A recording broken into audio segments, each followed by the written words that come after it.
Welcome to Lana June Health Basics on Fascia Blaster. This is a tool that I utilize in my practice with Pilates. So typically we do warm up. We warm up the tissues and then we can go into the sauna. This is something that you can use in the sauna or kind of as a post-workout. So Ashley Black came up with this in regards to helping with fascia. So I'll just explain a little bit about the basics. First, we'll get into contraindications, which means these are the people who should not be using this tool. That's anybody who has like a blood clot disorder, deep vein thrombosis. You should not be using this on your carotid arteries. You should not be on blood thinners, varicose veins, and don't use this if you're pregnant. So what this does is this helps get into the fascia layer. We have a fascia layer around each one of our muscles. The best thing I had an instructor explain to me is that our body's composed of sacs inside of sacs inside of sacs. And there's that interlaying kind of web of fascia around each muscle. And then that kind of comes down into tendons and ligaments. And then, we can get constricted in our movements daily. And to increase blood flow, you kind of have to open up some of the fascia.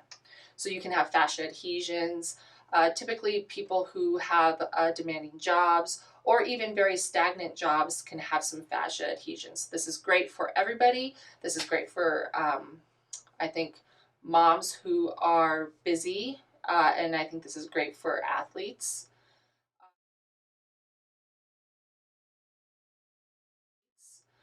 I would like to just demonstrate a few of the basics on how to utilize this tool. So let's say I am post-workout or I am post-sauna. If you are not fully clothed, it's easy to utilize this on clothing, or you can use this on your skin with oil. This company also does sell a certain type of oil. I personally just use like jojoba. You can use coconut, any type of oil to help glide on your skin.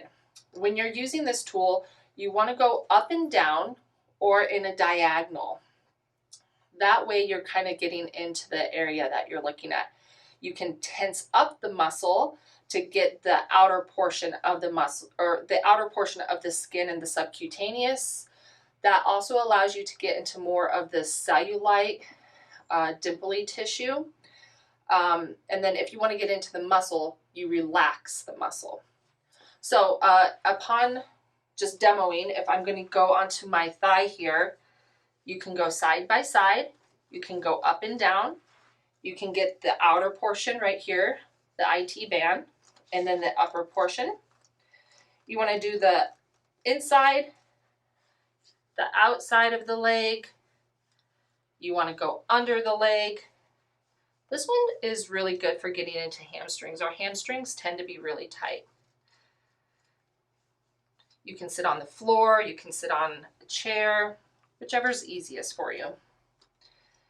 Now, when you come to a joint, make sure that you're gentle on the joint. We're going to move down to the calf area. We'll get the inside of the calf by going up and down, and you can go diagonal. Never go in a circle. Coming over here to the tibialis anterior, this is where a lot of people get shin splints.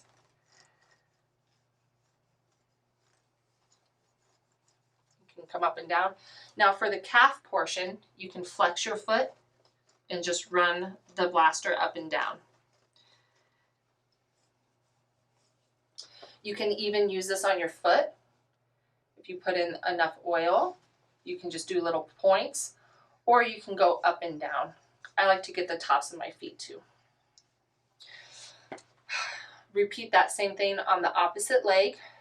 Now if you come to your belly, and as long as you are at least 6 to 12 weeks post C-section, you can always work this on your belly. I like to go across, and then I like to tense the muscle just so I can get into my C-section scar.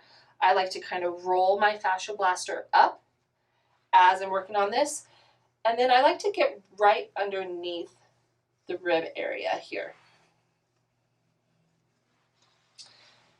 And this is always really nice to do after workout or when you're in the sauna. Okay, so to get to your lower back, focus right where your sacrum is here, and you can rub side to side here. To get onto your love handle area, just go side to side here. You can even bend sideways to help open up your quadratus lumborum to get into that muscle a little bit more. To get into your upper back, this company also sells extenders, so you can do it a little bit easier. You can just bring it across, go side to side. I like to raise one arm and get the back part of my arm, and then that opens up my shoulder area to be able to get into this. So just keep in mind going up and down. You never want to bruise your skin. You never want to, you can turn slightly red, but I'm more on the safe side as far as not using too much pressure. You'll repeat the same thing on the other side. You can go diagonal, just never go in a circle. This helps bring blood flow to all those muscles that are stagnant. It just helps release a lot of your tissue. On the neck, I like to grab and kind of focus on these two prongs here. And you put it slightly on the occipital ridge right here. And you just gently hold. This company also makes smaller ones that you can use on your scalp and face. I'll be probably demoing that in my facial video that I'll be posting here shortly. But there are some different size tools to get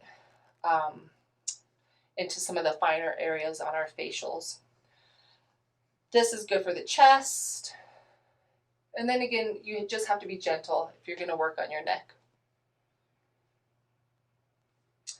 Okay, so this is a good tool that you can utilize to just keep motion and movement and healing qualities in your body. It's something you can do on your own once you purchase it. There's videos of how to utilize it. This is something that I've really enjoyed in my practice. We use it when we do group classes, and then I always have it in my sauna for when people are using the traditional sauna. Thank you so much, and I hope this was useful information.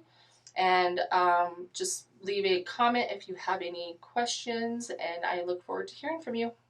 Thanks.